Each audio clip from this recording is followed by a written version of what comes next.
我给你们讲个特别真实的事儿，每次路过丰田本田 4S 店，都能看见一堆人揣着手机进店，嘴里还念叨着混动省油、保值率高这种话。这些人呢，来之前绝对做足了功课，油管刷了10几条对比视频，汽车论坛翻到半夜，连小区停车场都要挨个敲车窗问车主体验。结果呢，3年后洗车的时候，10个有8个会盯着邻居家的同级别车发呆。早知道，老铁们，这种剧情我都能当编剧了。就拿 RAV4 混动和 CR-V 混动这对塑料兄弟来说，表面上看简直像双胞胎，都是紧凑型 SUV， 价格咬得死紧，官方油耗都是5个油上下，连销售话术都一模一样。1箱油跑1个月，但你们要是真信了这些表面数据，那跟相亲光看美颜照片有啥区别？我跟你们说个秘密，这2台车的发动机舱里藏着的根本是2个世界的技术，而且这些销售不会告诉你的细节，恰恰决定了5年后你是天天往修理厂跑，还是能开着车带全家自驾游。今天咱们就掀开底裤说量化，从电机工作原理到电池寿命，从保养黑幕到真实油耗测试，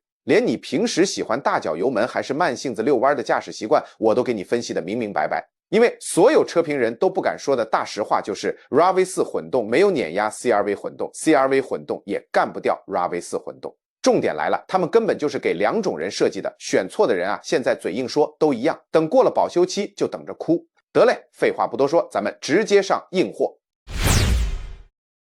咱们先聊聊丰田，为啥从它说起呢？因为玩混动这一块，丰田可是祖师爷级别的存在，比行业里其他品牌都早得多。而且人家的混动系统能成为行业标杆，让所有车企都拿来当教科书，那绝对是有2把刷子的。就拿2026款 Aero V4 混动来说，它用的这个所谓的 ECVT 电子控制无级变速箱，光这个名字就忽悠了不少人。今天我必须得掰开揉碎给你们讲明白，因为这里面的门道可太关键了。首先咱们得划重点，这个 ECVT 跟你们平时听说的那些糟心 CVT 完全不是一回事儿。传统 CVT 用的是皮带传动，动不动就打滑啊、磨损啊，搞不好哪天就把你撂在高速上，发动机舱还直冒黑烟，那场面简直能吓出心脏病。但丰田这套系统可高级多了，它的核心是个叫行星齿轮组的黑科技，就是几个齿轮严丝合缝的咬在一起工作，这玩意儿运转起来几乎没有摩擦，既没有脆弱的皮带，也没有容易烧毁的离合器片，正常开个10年8年都很难找到需要更换的零件。这么说，普通变速箱就像2个人在打架，零件之间天天互相摩擦，时间长了肯定两败俱伤。但丰田这个行星齿轮组就像跳交谊舞，每个齿轮的转动都是经过精确计算的完美配合，连工程师们研究后都说，这简直就是动力系统里的永动机。电动机和汽油机通过这个齿轮组动力衔接的那叫一个丝滑，车载电脑每秒钟要算上1000次，实时决定用多少电烧多少油，怎么把动力最合理的传到轮子上，整个过程你根本感觉不到，安静的就像在图书馆，完全不用你费心。这套系统牛到什么程度呢？日本有些出租车原厂传动系统跑了48万公里30万英里还能继续拉客，美国凤凰城的租赁车更夸张，被上千个不同司机轮番糟蹋，还得在46度115华氏度的沙漠高温里暴晒，就这样都开不坏。不过咱也得实话实说，这世界上就没有十全十美的东西，要是不把 RAV4 混动这个毛病跟你们讲清楚，那真是对不住你们。好多车主最烦的就是急加速的时候，发动机那个噪音真的挺闹心的。具体是这么回事儿。丰田这个 ECVT 变速箱跟普通变速箱不一样，它没有档位，所以加速的时候不会有那种咔咔换挡的感觉。但问题来了，当你一脚油门踩到底的时候，发动机会直接飙到一个固定的转速，然后就这么一直保持着，车子呢还在继续加速，这时候你就会听到发动机一直嗡嗡嗡的响，声音不变，但车速却在一直往上窜。车主们都管这叫橡皮筋效应，感觉就像车子被一根橡皮筋拽着往前跑，但发动机的声音却像卡住了一样，一直不变，直到你松开油门它才会停。你说这对车有伤害吗？真没有。危险吗？一点也不危险，它就是设计成这样的。但如果你对噪音特别敏感，尤其是跑长途的时候，这种持续的嗡嗡声可能会让你特别烦躁。我采访过不少 RAV4 混动车主，有的人开了1个星期就完全习惯了，根本不当回事儿，但也有人开了3年，还是觉得这个声音特别膈应。所以啊，在你掏钱买车之前，一定要去试驾，而且最好是上高速狠狠踩几脚油门，看看自己能不能接受这个声音。因为一旦买了，这个声音可就跟你绑定了，甩都甩不掉。不过话说回来， RAV4 混动的可靠性那真是没得挑。消费者报告年年都把它评为同级别最靠谱的车之一，现实车主的反馈也一直很稳。这车不会在你开到8万公里的时候突然给你来个惊喜大修，让你钱包大出血。如果你想买台省心到根本不用操心的车，那 RAV4 混动绝对是个好选择。油耗方面也是相当能打。美国环保署 EPA 给的综合油耗是每加仑40英里大概百公里 5.9 升，而现实中车主们的实际油耗就是那些专门统计真实数据的网站显示的，综合路况下平均大概是每加仑37到39英里，百公里 6.0 到 6.3 升。EPA 的数据和实际油耗差距特别小，这在混动车里头真的很少见。别的混动车官方油耗和实际油耗往往差得老远，但丰田能把差距缩这么小，真的挺厉害的。这就意味着你看的那个官方油耗数字基本上就是你实际能开出来的。现在车企都爱吹牛画大饼，丰田能做到这个份上，多花点钱真不冤。他家这个4驱系统也值得好好说说。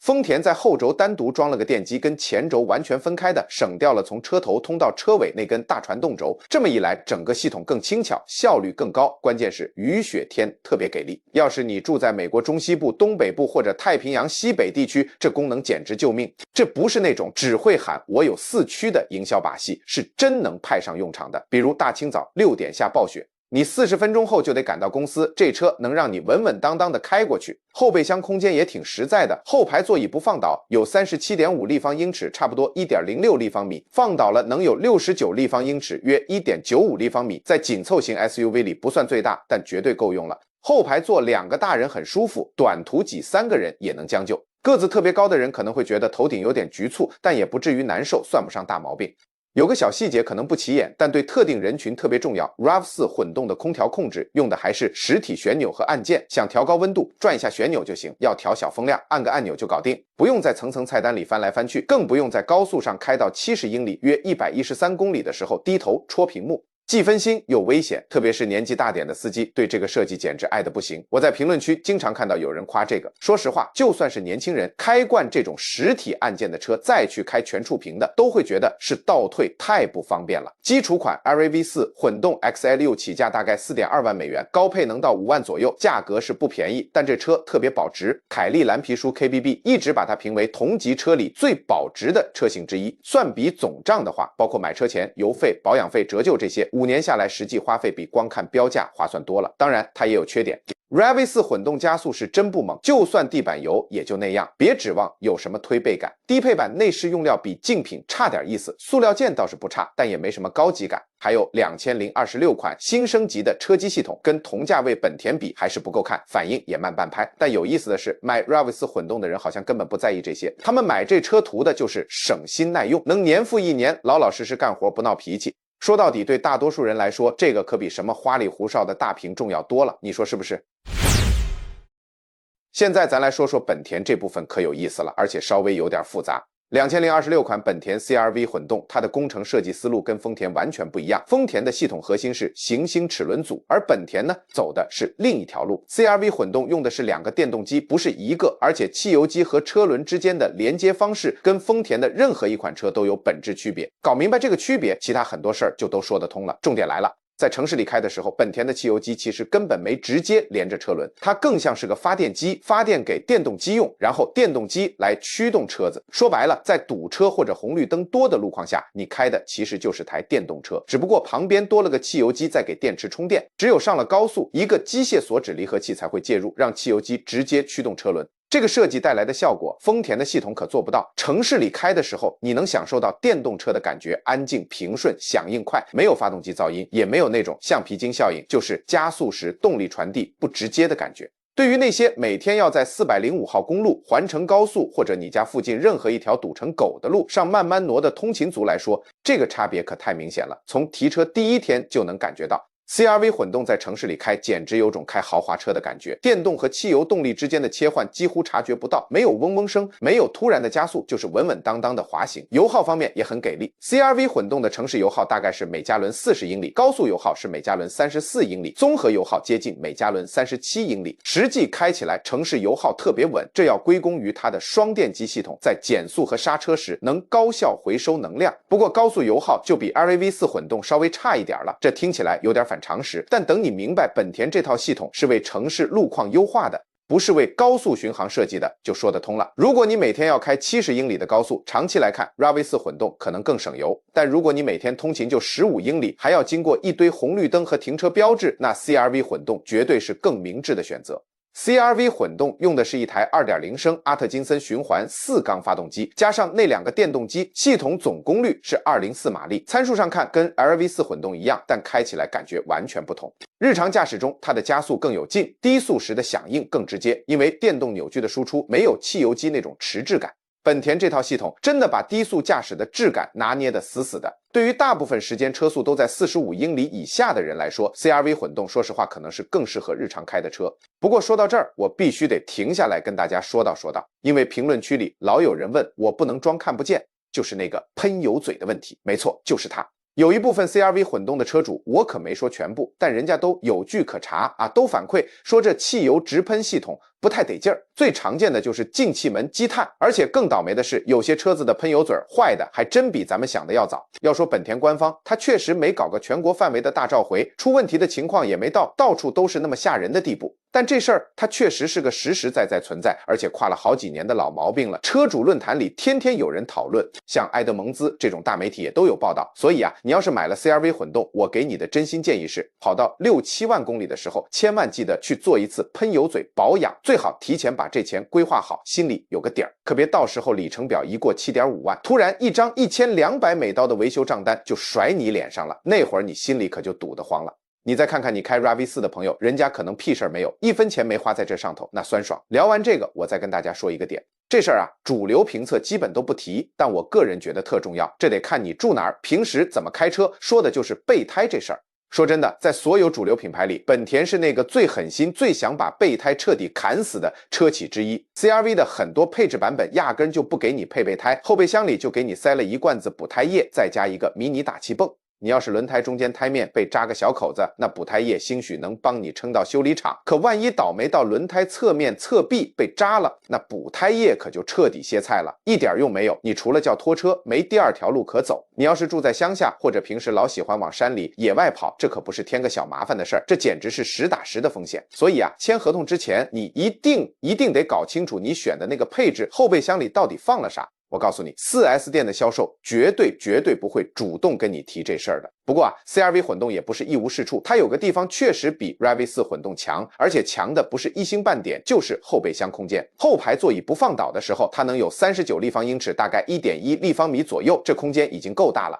要是把后排座椅完全放倒，嘿，能接近76立方英尺，差不多 2.15立方米。这两个数字都比 RAV4 混动要大不少，而且后排的腿部空间也明显宽敞多了，就算是成年人坐长途也不会觉得挤得慌。你要是家里有2个个子都比你高了的10几岁熊孩子，那你开着 CR-V 混动去长途旅行，那绝对比开 RAV4 混动要安静舒服得多。本田在车内空间这活上玩的是真溜，这也是它最大的王牌优势之一。最后再说一下科技配置，这块也相当能打。2026款的 CR-V 混动装上了本田最新的9英寸触摸大屏，界面干净又流畅，还支持无线 CarPlay 和 Android Auto。最关键的是，本田 Sensing 安全系统是标配，屏幕看着就清晰，菜单的逻辑也特别合理，整体用下来的感觉比丰田的车机要时髦，现代多了，丰田目前还真追不上。不过呢，凡事有利有弊，这一点对有些朋友来说可能就是个劝退的硬伤了。你知道的，本田这几年是越来越喜欢用那些花里胡哨的触摸按键了，以前那种实实在在的物理按键是越来越少了，车里好多地方都换成了那种感应的或者软质触控的表面。你想调个空调温度或者换个音量，要么就得去点那个大屏幕，要么就得去摸本田自己搞的那个触摸面板。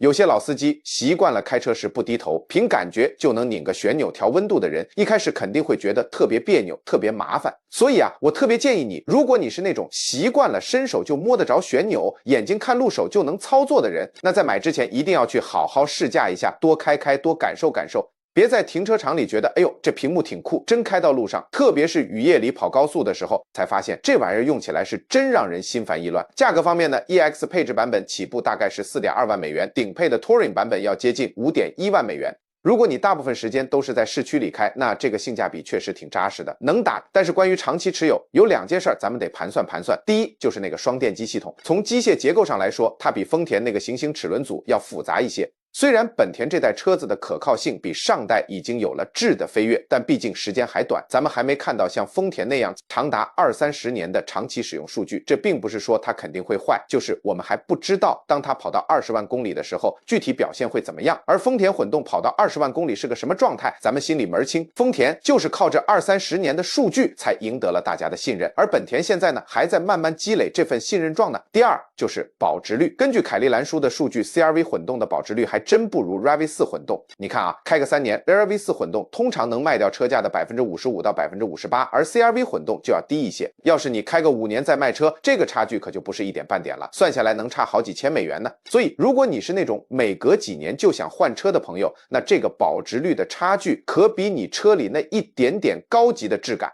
对你的钱包影响要大得多。现在要说个大家都不怎么提但特别重要的事儿，换电池的钱。丰田 RAV4 混动的高压电池有8年或者10万公里的保修，过了保修期换的话，大概得花3000到4000美刀，具体得看修理厂。而且丰田用的镍氢电池特别耐用，很多车主都开到20万公里了，原装电池还好好的，这可不是个例，是真有不少这样的例子。本田 CR-V 混动用的是锂电池，保修期也是8年或10万公里，过保后换电池估计要3000到5000美元。锂电池虽然能量密度高，冬天表现好，但在混动车上的应用还算比较新，长期用下来电池会衰减成啥样，现在数据还不够多。目前看早期数据是不错，但毕竟没有25年那么长的使用数据。说到保养，这俩车都差不多，基本上都是每5000到7000英里换一次全合成机油，保养费用都不算贵，只要按时做基础保养都不会出啥大问题。说了这么多，当你站在 4S 店里，手里拿着笔准备签合同的时候，这些到底意味着啥呢？我研究了这么多数据，车主反馈和长期可靠性评分是这么看的。如果你最在乎的就是车子耐用省心，想要一辆未来10年20万公里内最不容易出问题的车，那 RAV4 混动还是这个级别的标杆。丰田的行星齿轮系统，这么多年的使用记录、保值率、实体按键、实际油耗，这些加在一起，让它成为最稳妥、最靠谱的长期选择。这车特别适合那些不想在车上费心思的人，加个油换个机油就完事儿，开个10年都不用操什么心。但如果你主要在城市或者郊区开，每天都要在堵车的路上慢慢挪，想要最平顺最像电动车的驾驶感受，还想要同价位里空间最大的车，那 CR-V 混动确实挺有吸引力的。不过你得心里有数，提前了解备胎的事儿，别等要用的时候抓瞎。6.5万公里左右得做一次喷油嘴保养。本田这套双电机系统的长期表现还在观察中，要是这些你都能接受，预算也合适，那它确实是辆很不错的日常代步车，开起来比丰田更舒服。接下来我要直接对另一类朋友喊话，因为每次评论区都能看到你们的身影，我觉得你们值得一个明确的答案。